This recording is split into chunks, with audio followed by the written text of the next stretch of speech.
How did language evolve after the Roman Empire's division?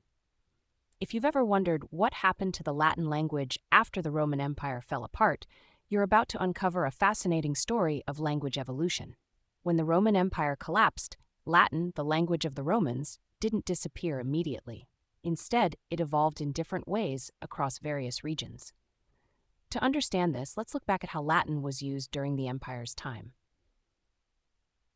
Latin had two main forms, Classical Latin and Vulgar Latin. Classical Latin was the written language used by the educated and the government, while Vulgar Latin was the spoken language of the common people. Over time, these two forms of Latin drifted apart, especially as the empire expanded and different regions developed their own dialects. After the Roman Empire collapsed, these regional dialects of Vulgar Latin continued to evolve independently. In areas like Hispania, which is now Spain and Portugal, the Latin spoken there developed into what we now know as Spanish and Portuguese. Similarly, in Gaul, which is modern-day France, the Latin spoken there evolved into French.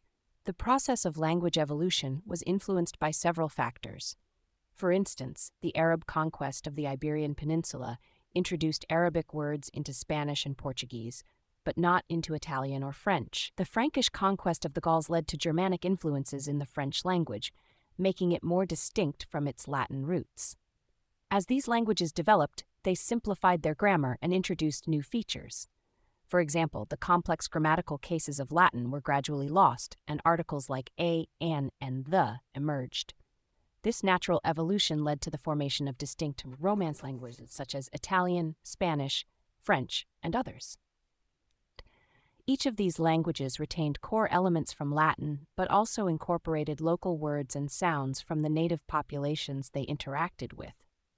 By around 1000 AD, these languages had established themselves as distinct entities, and by 1400 AD, they had further developed into the various dialects we see today. In regions like Italy, the division between northern and southern dialects remained significant even after the country's unification in 1861. However, the advent of radio and television helped to standardize the language to some extent. In Romania, the Dacian tribes had adopted Latin after the Roman conquest, eventually losing their native language in favor of Latin.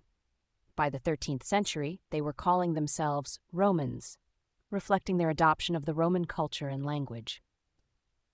In summary, the division of the Roman Empire led to the evolution of Latin into the diverse Romance languages we know today, each shaped by local influences, historical events, and geographical boundaries. This process was gradual, spanning centuries, and resulted in the rich linguistic diversity of modern Europe.